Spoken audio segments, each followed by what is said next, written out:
एक कृपालु सूर्य के नीचे एक सुनहरा घास का मैदान गर्मी और वादे के साथ झिलमिलाता है। सूर्य माता धीरे से मुस्कुराती है। उसकी आंखें प्यार से भरी हुई हैं, क्योंकि वह अपने 3 छोटे बच्चों पर्सी, पिप्पा और पीटर को देखती है। हवा में एक शांत घोषणा लटकी हुई है, एक दुखद मोड़। यह उनके लिए अपने घर बनाने का समय है। पर्सी, पिप्पा और पीटर एक दूसरे को देखते हैं। उनकी आंखों में उत्साह और घबराहट का मिश्रण उभर रहा है, क्योंकि वे अपने रास्ते अपनाने की तैयारी कर रहे हैं। एक उज्ज्वल धूप वाला दिन उगता है, क्योंकि 3 छोटे सुअर सड़क पर खड़े हैं। उनका उत्साह स्पष्ट है। हर्षित प्रत्याशा के साथ वे वापस मुड़कर अपनी मां को मधुर अलविदा कहने के लिए हाथ हिलाते हैं। उनके छोटे खुर मुश्किल से जमीन को छूते हैं। उनकी पूंछें एक साथ लहराती हैं, मासूम खुशी का एक सिम्फनी, क्योंकि वे अपने अलग अलग रोमांच पर निकलने की तैयारी करते हैं। प्रत्येक सुअर का बच्चा आशावाद से भरपूर है। उनकी आंखें अपने घर बनाने के सपनों से चमक रही हैं। गली उनके सामने फैली हुई है, एक ऐसा रास्ता जो वादे और संभावित खतरे दोनों से भरा है। एक अंतिम आशा भरी नजर के साथ वे दुनिया में अपना पहला कदम रखते हैं।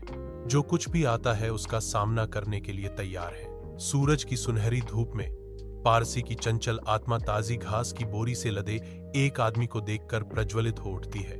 उसकी आंखें मासूम लालसा से चमकती हैं। जैसे ही वह घास के हरे भरे आकर्षण से खिंचा हुआ पास आता है, उसके होंठों से एक सवाल निकलता है, मासूम और आशावान, क्या मुझे वह घास मिल सकती है? आदमी रुकता है, बच्चे की गंभीर विनती पर विचार करते हुए बोरी का भार क्षण भर के लिए भूल जाता है। धूप घास पर नाचती है। हर पत्ती एक छोटा सा पन्ना लौ है जो पारसी की प्रत्याशा को बहा रही है। ताजी कटी हुई घास की खुशबू से हवा भारी है, जो गर्मी की समृद्धि का एक सिम्फनी है। सूरज के नीचे पारसी खुशी से अपने घास का घर देखता है। वह अपने घास के घर की परिधि के चारों ओर नाचता है। उसकी चाल हल्की, बेफिक्र और उत्साह से भरी है। हर कदम उसके पूरे किए गए कार्य का उत्सव है। वह अपनी उपलब्धि की तीव्रता में आनंद लेता है। अपनी कारीगरी की प्रशंसा करते हुए उसकी आंखें गर्व से चमक उठती हैं। एक हलचल भरी सड़क के कोने पर पिप्पा एक अनुभवी आदमी के पास जाती है, जिसकी गाड़ी खुरदरी लकड़ी से भरी हुई है। आशापूर्ण भाव से पिप्पा की आंखें दृढ़ संकल्प के साथ चमकती हैं, क्योंकि वह पूछती है, क्या मुझे कुछ लकड़ी मिल सकती है? आदमी हामी भरता है और पिप्पा सावधानी पूर्वक सबसे मजबूत टुकड़ों का चयन करती है। उसके हाथ कठोर हैं, लेकिन निश्चित हैं। धूप उड़ती हुई किरचें पर पड़ती है जब पिप्पा हथौड़ा चलाती है और आरी से काटती है। उसकी भौहें एकाग्रता में सिकुड़ी हुई हैं। धीरे धीरे एक मजबूत ढांचा जमीन से उठता है, जो पिप्पा के अटूट संकल्प का प्रमाण है। घर पूरा खगा है। गली के कोलाहल के बीच आशा और लचीलेपन का प्रतीक। सुबह की नरम रोशनी में नहाई हुई पिप्पा अपने लकड़ी के घर के सामने खड़ी है, जो देहाती आकर्षण का एक अभयारण्य है। उसकी कलाकृति उसकी रचनात्मकता के प्रमाण के रूप में खड़ी है। प्रत्येक कृति उसकी आत्मा के एक अंश को दर्शाती है। पेड़ों के बीच से एक हल्की हवा फुसफुसाती हुई बहती है, जो चीड़ और मिट्टी की खुशबू लाती है, मानो प्रकृति स्वयं उसके काम की प्रशंसा कर रही हो। उसकी आंखें वास्तविक आनंद से चमकती हैं, जो उसकी रचनाओं के जीवंत रंगों और जटिल विवरणों को दर्शाती है। एक छोटी संतुष्ट मुस्कान उसके होंठों पर छा जाती है, जो उपलब्धि और गर्व की गहरी भावना को प्रकट करती है। पिप्पा को खुद पर बहुत गर्व महसूस हो रहा है। शांत हवा में गूंजता है उसकी कलात्मक जीत की एक सूक्ष्म स्वीकृति। सूर्य की तीखी धूप में पीटर, एक विचारशील सुअर, धूल भरी सड़क पर आगे बढ़ रहा है। उसका माथा दृढ़ संकल्प से तना हुआ है। हर कदम धूल के छोटे बादल उठाता है, जो बंजर परिदृश्य में उसकी अकेली यात्रा को दर्शाता है। लंबी परछाइयां खिंचती और विकृत होती हैं, जो उसकी खोज के अकेलेपन को बढ़ाती हैं। पीटर के छोटे खुरों ने सूखी धरती पर एक स्थिर लय से प्रहार किया, जो अपने उद्देश्य में अडिग थे। वह एक आदमी से मिलता है जो मजबूत ईंटों से भरा एक बोरा ले जा रहा है। एक आवाज बताती है, आने वाली परीक्षाओं का संकेत देती है। खुले आसमान के नीचे पीटर एक आदमी के पास जाता है। उसकी आंखों में आशा की एक झलक है। वह ईंटें मांगता है, उसका भाव गंभीर और दृढ़ है। मजबूत हाथों से पीटर निम रखना शुरू करता है। हर ईंट उसके संकल्प का प्रमाण है। व्यस्त सड़क की पृष्ठभूमि में एक मजबूत घर ईंट दर ईंट उठना शुरू होता है। तेज धूप में पीटर सावधानीपूर्वक एक एक ईंट रखता है। उसकी भौहें एकाग्रता में सिकुड़ी हुई हैं। ईंटों पर उसकी करनी की लयबद्ध थपथपाहट हवा में गूंजती है, जो उसके समर्पण का प्रमाण है। हर ईंट को सावधानीपूर्वक रखा गया है, जो एक मजबूत और अटूट नींव सुनिश्चित करता है। पीटर का ईंटों का घर लगातार ऊपर उठता है, जो उसके अटूट संकल्प का प्रतीक है। दीवारें ऊंची और मजबूत खड़ी हैं, जो भीतर सुरक्षा और संरक्षा का वादा करती हैं। पीटर अपने हाथों के काम को देखता है। उसकी आंखों में एक संतुष्ट चमक है, क्योंकि वह उस मजबूत संरचना की प्रशंसा करता है जिसे उसने बनाया है। सुबह का सूरज लंबी छाया डालता है, क्योंकि एक भूखा भेड़िया पेड़ों से निकलता है। इसकी आंखें शिकारी इरादे से चमकती हैं, जो दूरी पर स्थित विनम्र घास के घर पर टिकी हुई हैं। जानबूझकर कदमों के साथ भेड़िया आगे बढ़ता है। इसका शक्तिशाली ढांचा खतरे और दृढ़ संकल्प दोनों का वादा करता है। इसके चेहरे पर एक चौड़ी, विचलित करने वाली मुस्कान फैली हुई है, जो नुकीले दांतों की पंक्तियों को उजागर करती है। इसकी भूख स्पष्ट है। भेड़िया रुकता है, घास के घर के आधार पर सूंघता है। हर सांस के साथ प्रत्याशा बढ़ती है। ठंडी सुबह के आकाश के नीचे एक अकेले भेड़िए की चीख चुप्पी को तोड़ देती है। उसकी सांस हवा में धुंधली हो जाती है। पारसी की नाजुक घास की झोपड़ी अकेली खड़ी है, थोड़ी थोड़ी कांप रही है, क्योंकि हवा मैदानों में फुसफुसा रही है। भेड़िए की भयावह आवाज सुबह की शांति को चीर देती है। छोटे सुअर, मुझे अंदर आने दो। झोपड़ी के अंदर से पारसी की डरी हुई आवाज कांपती है।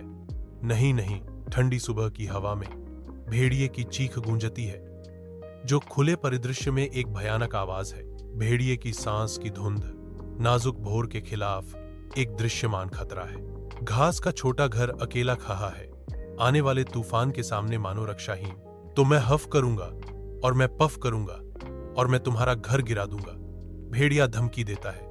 उसके शब्द हवा में भारी लटकते हुए एक पारसी आदमी का चेहरा पूरी तरह से आतंक से विकृत हो जाता है। उसकी आंखें अकल्पनीय डर से चौड़ी हो जाती हैं। वह चीखता है, एक निराशाजनक आवाज जो सुबह की हवा में डूब जाती है। मूल प्रवृत्ति से प्रेरित होकर वह पूरी ताकत से दौड़ता है। उसका शरीर सड़क की पृष्ठभूमि में एक धुंधला सा दिखता है। उसकी उन्मत्त भागने की क्रिया पूरी तरह से पिप्पा के लकी के घर पर केंद्रित है, जो उसकी अत्यधिक खतरे के क्षण में संभावित सुरक्षा का एक प्रतीक है। सुबह का सूरज पिप्पा के साधारण लकड़ी के घर के चारों ओर लंबी छायाएं बनाता है, जो कि सामने आने वाली उथल पुथल के बिल्कुल विपरीत है। पारसी अचानक दिखाई देता है। उसका चेहरा कच्ची चिंता और निराशा का कैनवास है। उसकी हरकतें बेतहाशा हैं। वह दूर के जंगलों की ओर बेतहाशा इशारा करता है। उसकी दलील सुबह की हवा में गूंजती है। मदद के लिए एक हताश पुकार, पिप्पा कृपया मेरी मदद करो, भेड़िए ने मेरा घर तबाह कर दिया है। पारसी डर और जल्दबाजी से कांपती हुई आवाज में चिल्लाता है। जैसे ही भेड़िया पिप्पा के एकांत लकड़ी के घर के पास पहुंचता है, पेड़ों से छनकर धूप आती है। भेड़िया रुकता है। उसकी आंख में एक शिकारी चमक है, क्योंकि वह विनम्र आवाज का सर्वेक्षण करता है। वह एक पंजा उठाता है। द्वेष की छाया उसके चेहरे को काला कर देती है। उसकी आवाज, एक कर्कश गुर्राहट, सुबह की शांति को भंग कर देती है। छोटे सुअर, मुझे अंदर आने दो। लकड़ी का दरवाजा भेड़िए की मंडराती उपस्थिति के खिलाफ नाजुक लगता है। हवा में भारी प्रत्याशा है। जंगल अपनी सांस रोक रहा है, क्योंकि भेड़िया पिप्पा की प्रतिक्रिया का इंतजार कर रहा है। सुबह की निर्दयी धूप में पिप्पा का लकड़ी का घर परिदृश्य के विपरीत खड़ा है। छाया लंबी और भयावह खिंच रही है। हवा में सुअरों की बेतहाशा चीखों से कंपन हो रहा है। आसन्न कयामत का एक समूह शांतिपूर्ण सुबह को भर रहा है। नहीं नहीं, सुअर चिल्लाते हैं। उनकी निराशाजनक दलीलें हवा में खो जाती हैं। नैरेटर की आवाज गूंजती है, उनके भाग्य को सील करते हुए एक अशुभ शांति उतरती है। और वह हांफता है और वह फफक कर रोता है। कथावाचक घोषणा करता है। हर शब्द के साथ तनाव बढ़ता जाता है और वह लकड़ी के घर को उड़ा देता है। कथाकार निष्कर्ष निकालता है, दृश्य विनाश के कगार पर स्थित है। पारसी और पिप्पा सुबह की हवा में चीरती हुई चीख के साथ सड़क पर दौड़ते हैं। उनके चेहरे डर से भरे हुए हैं। उनकी उन्मत्त उड़ान एक अनदेखे पीछा करने वाले के खिलाफ एक हताश दौड़ है। एड्रेनालाइन और डर से प्रेरित प्रत्येक कदम। आगे पीटर का मजबूत ईंटों का घर सुरक्षा के प्रतीक के रूप में दिखाई देता है, जो अज्ञात खतरे से अभयारण्य का वादा करता है। उनकी हाँफती सांसें और धड़कते दिल उनके भागने की तात्कालिकता को बढ़ाते हैं। पीछा करने की आवाजें करीब आ रही हैं। हर खिंचा हुआ मांसपेशी और घबराया हुआ नजर उनकी निराशा की गहराई को उजागर करता है, क्योंकि वे पीटर के दरवाजे तक पहुंचने के लिए लड़ते हैं। सुबह की धूप लंबी छाया डालती है। जब भेड़िया पीटर के ईंट के घर पर आता है, उसकी आंखें शिकारी इरादे से चमक रही होती हैं। एक भयावह गुर्राहट उसके होंठों पर बल खाती है, नुकीले दांतों की पंक्तियां दिखाती है, क्योंकि वह अपनी निगाहें मजबूत दरवाजे पर टिका देता है। उसकी आवाज में धोखेबाजी भरी मिठास टपकती है जब वह पुकारता है, छोटे सुअर, मुझे अंदर आने दो। भारी ईंट भेड़िए की भयावह उपस्थिति के खिलाफ अदम्य खड़ी है, जो सुरक्षा का एक मौन वादा है। सुबह की ठंडी रोशनी में 3 भेड़िए पीटर के ईंट के घर के सामने इकट्ठा होते हैं। उनकी छाया लंबी और भयावह खिंचती है। भेड़िए आसमान की ओर अपनी थूथन उठाते हैं। उनकी ठंडी चीखें गूंजती हैं, नहीं नहीं का एक निराशाजनक कोरस। निराशा बढ़ती है क्योंकि वे हाँफते और फूलते हैं। उनकी सांस ठंडी हवा में छा जाती है, फिर भी ईंट का घर अडिग रहता है। मजबूत दीवारों को तोड़ने का हर प्रयास विफलता से मिलता है। उनकी जंगली आंखें निराशा की बढ़ती भावना को दर्शाती हैं। ईंटों का घर उनकी व्यर्थ कोशिशों के एक मौन, उपहासपूर्ण प्रमाण के रूप में खड़ा है। इसका ठोस रूप भेड़ियों की धुंधली होती उम्मीद के खिलाफ अवज्ञा का एक प्रतीक है। पीटर के ईंट के घर के सामने भेड़िया क्रोध से भस्म होकर बुरी तरह हाँफता है।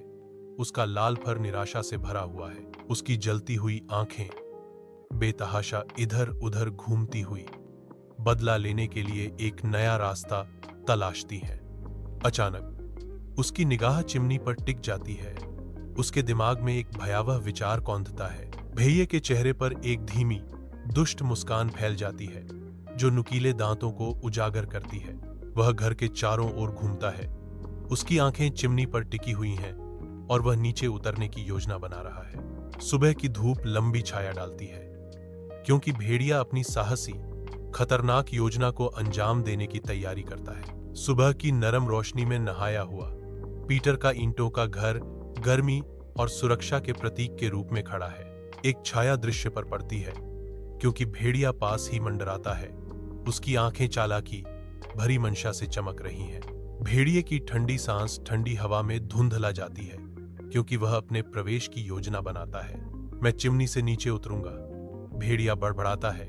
उसके शब्द हवा पर एक भयावह वादा लेकर चलते हैं, अनदेखे, वुल्फ द्वारा अनसुने। पीटर ध्यान से सुनते हैं। उनका भाव संकल्प के साथ कठोर हो रहा है। सुबह की धुंधली रोशनी में पीटर का ईंटों का घर चुपचाप खड़ा है, जो रहस्यों का प्रहरी है। तेज जानबूझकर की गई गतिविधियों के साथ पीटर टिमटिमाती आग के पास पानी का एक बड़ा बर्तन रखता है।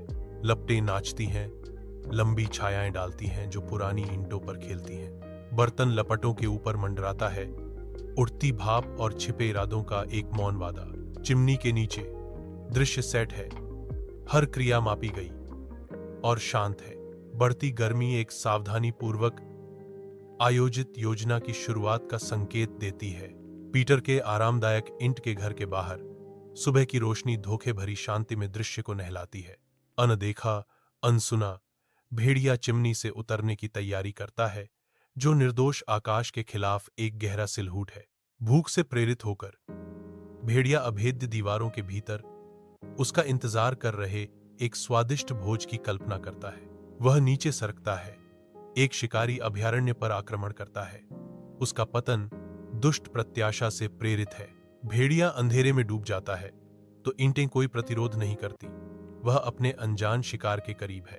पीटर के ईंट के घर पर सुबह की धूप लंबी छाया डालती है, जो एक शांतिपूर्ण दिन का वादा करती है। अचानक तबाही मच जाती है जब एक अभागा भेड़िया उबलते पानी के बर्तन में गिर जाता है।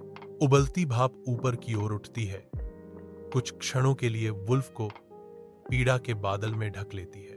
भेड़िए की चीखती चीख उफ सुबह की शांति को भंग कर देती है, जो उसके तीव्र दर्द का प्रमाण है। जैसे ही भाप छंटती है, भेड़िया निकलता है, टपकता हुआ और पराजित। उसके फर चिपचिपे और झुलसे हुए, गीली फर और उबलते पानी की गंध से हवा भारी है, जो वुल्फ की दुर्भाग्यपूर्ण घटना की याद दिलाती है। चमकीली सुबह की धूप में बिग बैड वुल्फ दुख से भागता है, पूंछ नीचे झुकी हुई, पूरी तरह से हार का एक चित्र। वह मजबूत ईंट के घर से भागता है, उसका हर कदम उसकी विफल योजनाओं के बोझ से दबा हुआ है। उसका शोकाकुल नितंब हर उछाल के साथ हिलता है, जो उसकी कुचलने वाली अपमान का प्रमाण है। वह घास के मैदान में तेजी से दौड़ता है, अपने पूर्व के खतरनाक रूप की एक छाया दृष्टि से गायब होने के लिए बेताब। और इस तरह बिग बैड वुल्फ गायब हो जाता है, फिर कभी अपनी उपस्थिति से शांतिपूर्ण घास के मैदान को अंधेरा नहीं करता।